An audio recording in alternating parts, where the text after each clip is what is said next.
पित्रे ब्रह्मोपदेष्ट्रे मे गुरवे दैवताय च प्राप्याय प्रापकायास्तु नमः श्रीनिधये नमः। नमो वेंकटेशाय।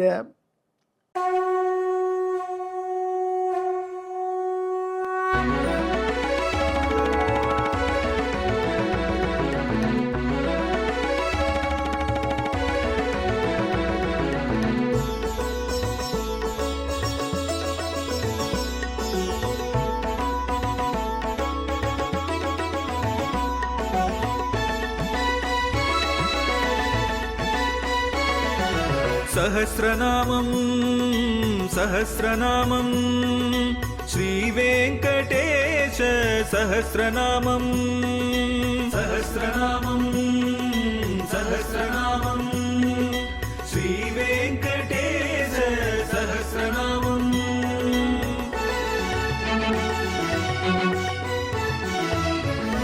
உலகில் கலிவினை தோஷம் அகற்றும் நாமம் சஹஸ்ரநாமம்.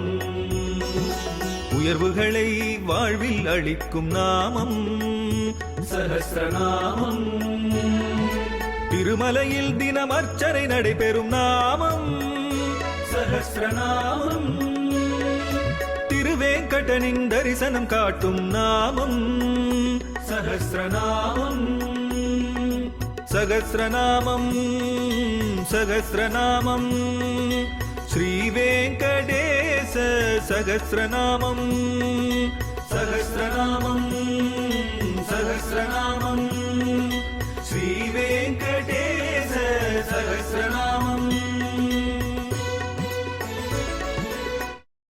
வெங்கடத்துறைவார்க்கு நம. அன்பர்களே வணக்கம். இப்பொழுது நாம் திருவேங்கடமுடியாருடைய திவ்ய சஹஸ்ரநாமத்திலே 607வது திருநாமத்தை அனுபவிக்கப் போகிறோம். இந்த திருநாமம் சாட்சி என்பது.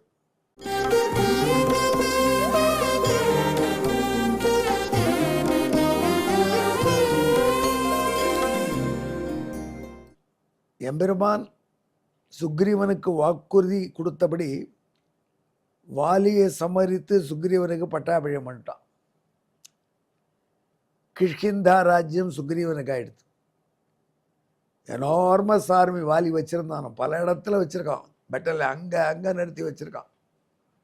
அது மொத்தம் total population of Vali army எவ்வளோன்னா 70 வெள்ளங்கிறாங்க. வெள்ளம்னா எவ்வளோங்கிற யூனிட் எக்ஸாக்டாக எனக்கு இது வரைக்கும் பிடிபடலை. 70 வெள்ளம் வானரம். அந்த 70 வெள்ளம் குரங்குடைய சேனை அங்கங்கே இருக்குது. இமயமலையில் இருக்குது, ஹேமகூடத்தில் இருக்குது, திரிகூடத்தில் இருக்குது, கைலாசத்தில் இருக்குது, கேதார்நாத்தில் இருக்குது, விந்தியத்தில் இருக்குது, இப்படி நீலகிரியில் இருக்குது. இப்படி குரங்குகள் இருக்கின்றன. அத்தனை குரங்குகளுக்கும் செய்தி போயிடுத்து. புதிய அரசராக சுக்ரீவர் பொறுப்பேற்று கொண்டு விட்டார்.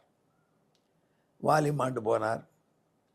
சுக்ரீவ பட்டாபிஷேகம் ஆனவாறே சுக்ரீவன் சொன்னார் ராமன்ட்ட, எம்பெருமானே, என் 70 வெள்ளம் வாலியினுடைய வானர சைன்யங்களை வரவழைக்கிறேன். அவர்களை எல்லா திசையிலையும் சீதையின் அடையாளம் சொல்லி அனுப்பிச்சிடுவோம். அவர்கள் சீதையை இருக்கிற இடத்த கண்டுபிடிச்சி கொடுத்துருவார்கள் அப்படின்னு சொன்னான்.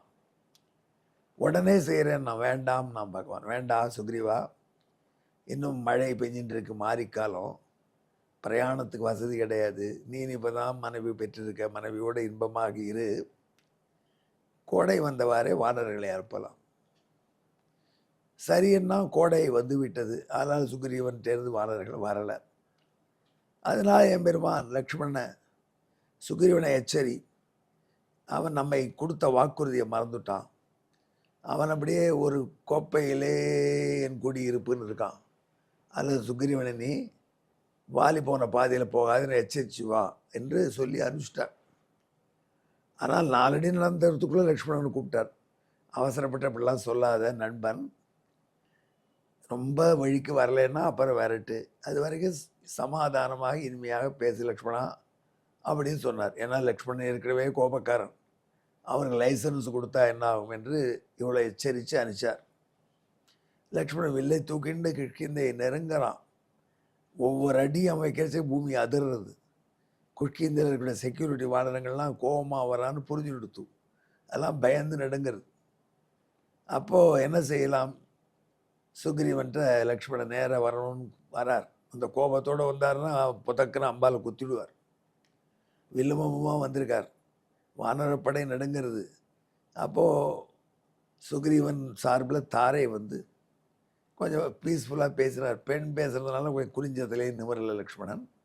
அதற்குள்ளே அனுமார் சுக்ரீவன் போதை நீங்கி இருக்க, சுக்ரீவா நீ சொன்னபடி செய்யலையே இன்னும், இல்லை நான் ஒரு சர்க்குலர் விட்டேன், நான் கவர்மெண்ட் ஆஃபீஸில் யார்ப்பா சர்க்குலர் கவனிக்கிறா, எல்லா வானங்களையும் உடனே வர சொல்லி செய்தி அனுப்பும். அவ்வளோ லக்ஷ்மணன் சமாதானப்படுத்தி வணக்கம் பண்ணுன்னு சொன்னார். லக்ஷ்மணன்ட்ட வணக்கம் செலுத்தினான் சுக்ரீவன். லக்ஷ்மணனும் உடனே அண்ணா கோவிச்சத்தை கேட்டு சில கடுஞ்சொற்கள் சொல்லிட்டு அதெல்லாம் மனசில் வச்சுக்காதேன்னு திருப்பி வணக்கம் செலுத்தினார். அவர் 2 பேரும் இப்படி பரஸ்பரம் அன்போடு இருந்தார்கள். அதற்குள்ளே 70 வெள்ளம் வானரங்களும் வர தொடங்கி விட்டன. சுக்ரீவன் லக்ஷ்மணனை அழைத்து கொண்டு ராமன் இருக்கும் இடத்துக்கு வந்தான். வானரங்கள் வந்து கொண்டே இருக்கின்றன. அந்த ஊர்வலங்களில் அரசியல்வாதிகள்லாம் சொல்லுவா தெரியுமா, அண்ணா சிலையை கடக்கிறது, அண்ணா சிலையை கடக்கவே 6 மணி நேரம் எடுத்துக்கொண்ட ஊர்வலம். அப்படி வானர கூட்டம். இதெல்லாம் உனக்காகத்தான் வச்சிருக்கிறாமா, உனக்கு பணி செய்ய வந்த வானரங்கள் அப்படின்ட்டான் சுக்ரீவன். உடனே ராமன் சொன்னார், இவாளெல்லாம் எனக்கு தெரியுமே, அறிமுகப்படுத்தினார். பிரபுன்னா சுக்ரீவன், என்ன நீங்கள் இப்படி பேசுகிறீர்கள், அதிசயமாக இருக்கிறேன். ஏன் இவர்களெல்லாம் அறிமுகப்படுத்தினு வைத்துக்கொள்ளுங்கள். ஒரு வானரத்துக்கு 30 செகண்ட் செலவழிச்சா கூட நடுவில் நம்ம டிஃபன் சாப்பிடணும், போகணும், வரணும், எல்லாம் பண்ணி ஆகணும். அவ்வளோ நாள் ஆகும். அதற்குள்ளே சீதை கழுவி ஆகிடுவா. அது வேண்டாம், அவர்களை நான் குரூப்பாக சொல்லி மெசேஜ் கொடுத்து அனுப்பிச்சிடும், தலைவர்கள் மட்டும் சந்திச்சா போதும். ஆனால் ராமபிரானுக்கு உடன்படவில்லை. தனக்காக தன் படிக்காக வந்திருக்கிற வானங்களை ஒவ்வொருவரையும் விசாரிக்க வேண்டும், அறிமுகப்படுத்திக் கொள்ள வேண்டும் என்று ஆசைப்பட்டான். நேராக போய் இருக்கணுமா முன்னாடி. இது ஒரு பெரிய பண்பு தலைவனுக்கு. ஒருத்தர் கேட்டார், அவர் அந்த ராஜாவுக்கு 200 மனைவி அப்படின்னார். நான் கேட்டேன், எப்படி ஞாபகம் வச்சுருந்தார் 200 மனைவி பேரை? அவர் ஒரு மனைவியே அவளுடைய பிறந்தநாளை ஞாபகம் வச்சுக்கலாம் இவ்வளோ பாடுபடுத்துகிறா. 200 மனைவி டேட் ஆஃப் பர்த்து, 200 கல்யாணம் பண்ணினால் 200 மனைவியுடைய பெயர் ஞாபகம் வச்சுக்கணும். விஷ்ணு சஹஸ்ரநாமம்னா 101 அப்படி தான் மனைவியை கூப்பிட வேண்டி வரும். எதுக்கு 200 கல்யாணம் பண்ணிட்டாங்கன்னு நான் கேட்டேன். அது உனக்கு எனக்கே விடிய அவன் பாடு அவனுக்கு 160. இந்த வானரங்கள் ஒத்தொத்தரையும் ராமபிரான் சந்திக்க ஆசைப்பட்டான். சில பேர் சொல்ல, தலைவருக்கு யாருமே தெரியாது, எங்களுக்கே ஒரு ப்ரொஃபஸர் இருந்தார், என்னை மட்டும் அவர் நன்னா தெரியும். ஏன்னா குடிமை வச்சுருந்தேன். எங்கள் கிளாஸில் படித்தேன், மெக்கானிக்கல் படித்தேன். 56 மாணவர்கள், நான் ஒருத்தன் தான் குடுமி திருமண் கருணாகரன் என்ன நன்னா அடையாளங்கள் பிடிச்சிருவாங்க.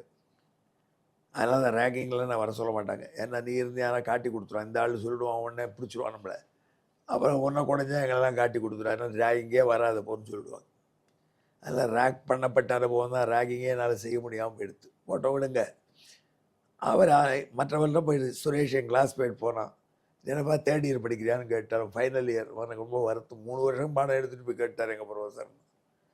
56 பேர்லேயும் இந்த குழப்பம். ஆனால் அத்தனை வானரங்களை எப்படி ராமன் அடையாளம் கண்டு பேச முடியும்னா, இந்த கதை ராமாயணத்தில் இல்லை, வால்மீகி ராமாயணத்தில். நீ தானே புருடா விடுற அப்படின்னா இருக்கல. நான் புருடா விடுறதில்லை. ஏன்னா இந்த சிம்மாசனம் எம்பெருமானாருடைய அனுகிரகத்தினால நடாதுர எனக்கு குலமுன்னோருக்கு கொடுக்கப்பட்டது. சத்திய காலம் விபாஷ்யம் என்று உண்மைக்கே பாடுபட்ட எம்பெருமானார் அவருடைய அனுகிரகத்தினால் அந்த சிம்மாசனம் ஆகினால் இதில் உட்கார்ந்து நம்ம போய் சொல்ல முடியாது. தப்பு வந்தால் கூட எப்படியாவது திருத்தி விட்டுருவார் அவர். இது எங்கே இருக்குது இந்த மாதிரி வரலாறுன்னு கேட்டால், துளசிதாஸ் ராமாயணத்தில் இருக்குது, ஹிந்தி ராமாயணத்தில். அந்த துளசிதாஸ் ராமாயணத்தில் உள்ள விஷயம் இது. உடனே பகவான் பார்த்தான், ஓகே சுக்ரீவா அப்படின்னு சொல்லிட்டு ஒவ்வொரு வானர்கள் முன்னாடியும் போய் ஒரு உருவத்தை எடுத்துகிட்டு நின்னான். கண்ணபிரான் 5 லட்சம் பெண்களுக்கு 5 லட்சம் உருவம் எடுத்துட்டான். அவன் மாயாவி. என்னப்பன் ராமபிரான் 70 வெள்ளம் குரங்குக்கு போய் நின்னான் பக்கத்தில். அழகான கோபிகைக்கு பக்கத்தில் ட்ரெஸ் பண்ணி இருக்கிறது எப்படி, இந்த குரங்கு பக்கத்தில் போய் போஸ் கொடுக்குறது. அதான் ராமனுடைய எளிவரவு. ராமன் ஒவ்வொரு விஸ்வரூபம் எடுத்தான். ஒவ்வொரு குரங்கும் முன்னாடி நின்று நீங்கள் யார், நான் தான் ராமன், என்னுடைய மனைவி தான் தேட வந்திருக்கேள், ரொம்ப சௌக்கியமாக இருக்கேளா, உங்கள் அம்மா அப்பா சௌக்கியமா, எல்லாம் விசாரிச்சிட்டோம். சுக்ரீவன் பார்த்தா ராமா எங்கே இருக்கேன்னா இங்கே இருக்கேன் அப்படிங்கிறான். எல்லா இடத்துலையும் ராமன் தெரியுறான். இப்படி ஒவ்வொருவரையும் நேரே இருந்து அவர்கள் கண் பார்வையில் இருந்து அவரோடு பேசி பழகி செஞ்சதுனால பகவானுக்கு சாட்சி என்று பேர். சாக்ஷாத் திரஷ்டரி சம்ஞாயாம் என்று பாணினி பகவான் நேரே பார்த்து ஐ விட்னஸ் அப்படின்வாங்க இந்த கோர்ட்லலாம். விட்னஸ்னா சாட்சி, ஐ விட்னஸ்னா என்ன சுவாமின்னு கேட்டான். கண்ணால் பார்த்த சாட்சி. கண்ணால் பார்க்காத சாட்சி இருப்பான், ஊகிப்பான். அவங்க போனால் இதுதான் நடந்திருக்குன்னு நினைக்கிறேன்னு சொல்லுவான்.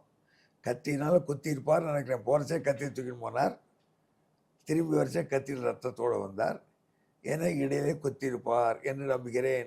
இது ஒரு விட்னஸ். அவர் சதக்கென்று கத்தியால் குத்தியதை நேரே பார்த்தேன்னா ஐ விட்னஸ். பகவான் ஒவ்வொரு வானரத்தையும் நேரே பார்த்து பேசியிருக்கான்.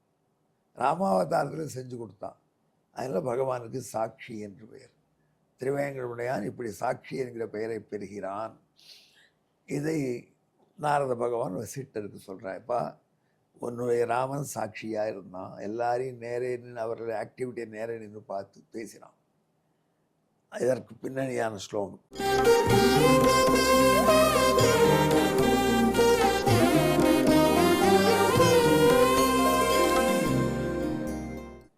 சுக்ரீவசேனாகதவானராணாம் ஏகைகசோ யஸ்து சகார சக்ஷ்ணோஹோ லக்ஷ்யம் ச சல்லாபவிதீஸ்வரோயம் சாட்சீதி சம்யாம் பஜதே பிரபுர்னகா. இதற்கு தமிழையும் கேட்டுக்கொள்ளுங்கள். 70 வெள்ளம் குரங்கு குனிய ஒவ்வொன்றிடமும் நேரே உரையாடி பேசி பரவி சாட்சியாமே திருவேங்கடமுடையானே. எங்கே என்னுடன் கலந்து ஜெபியுங்கள். திருவேங்கடமுடையானை தியானம் பண்ணிக்கொள்ளுங்கள். உற்சவன் ஸ்ரீனிவாசராகவனை நினைத்துக் கொள்ளுங்கள். மலையப்ப சுவாமி பக்கத்தில் ஜெபியுங்கள். சாட்சினே நமகா. நன்றி, வணக்கம்.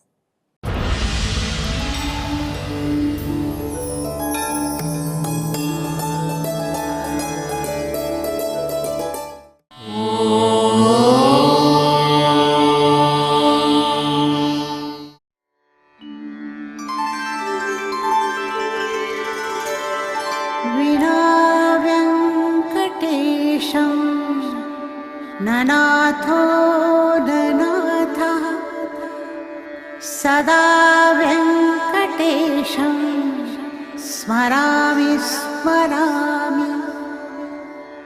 हरे वेङ्कटेश प्रसीद प्रसीद. प्रियं वेङ्कटेश प्रयच्छ प्रयच्छ.